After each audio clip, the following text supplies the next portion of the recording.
Talk about a game that came out of nowhere, with almost no pre release coverage before it hit.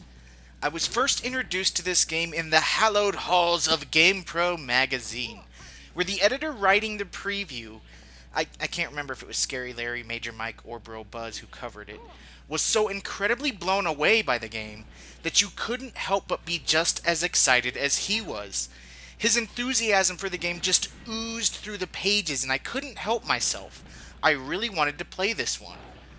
One month they previewed it, the very next month they reviewed it.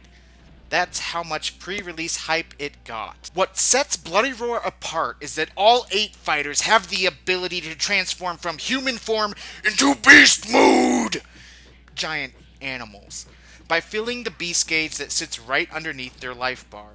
The higher you fill the beast gauge, the longer you can remain in animal form. Players can even regain some life in beast mode, and taking hits will knock you back down into human form. When I first played this game, I had never played anything like it. It was incredibly revolutionary to me. It wasn't until I later played Fighting Vipers on the Sega Saturn that I realized that Bloody Roar borrowed a lot of its general gameplay mechanics from that game. But even then, that doesn't make Bloody Roar any less spectacular. The beauty of Bloody Roar's gameplay is in its simplicity. Its fast-paced fighting gameplay is incredibly easy to pick up and play. This is a fighting game that gives you instant gratification.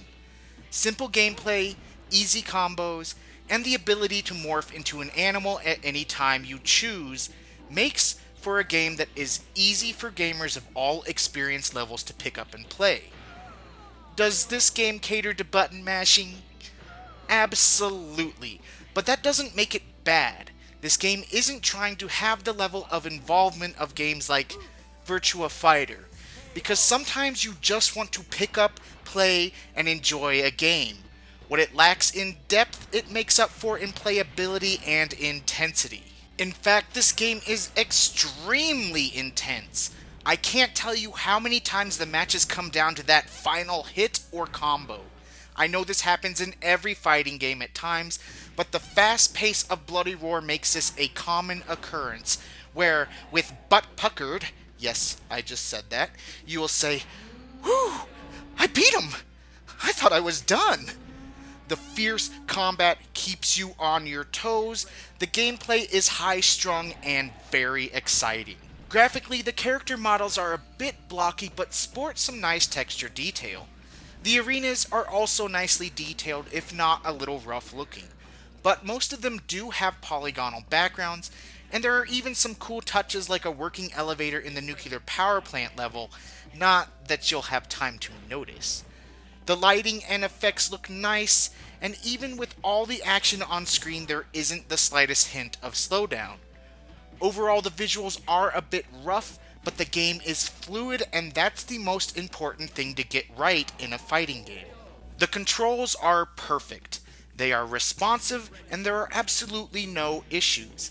The combos are easy to pull off, as are techniques like the mid-air recovery.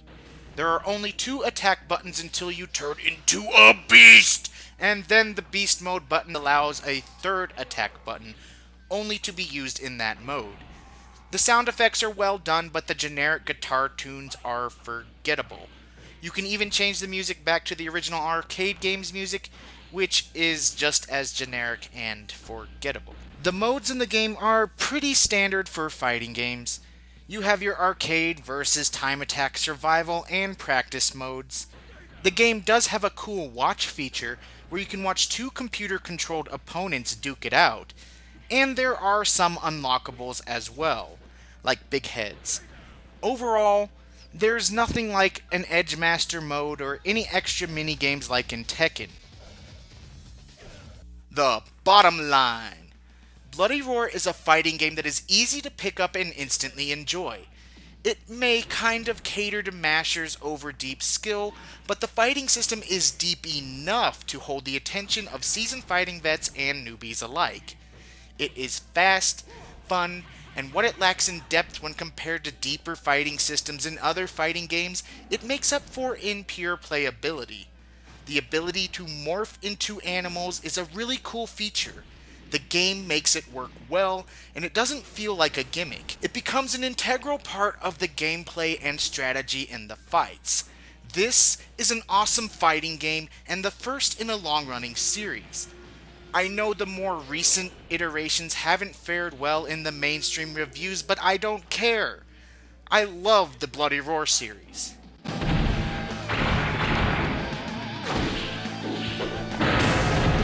And for PS1 collectors, be sure to check out Bloody Roar 2, which improved the graphics, added super special moves, turned Bakuryu into a kid, makes Gato an unlockable boss character, and trimmed out Mitsuko, Greg, and Fox, who I would hate to destroy some childhood crushes here, is a dude. He goes by Fox, but the manual is very clear. His real name is Hands. It always seems to surprise people when I break this news to them. You win. Sight of blood excites me. Sight of blood excites me.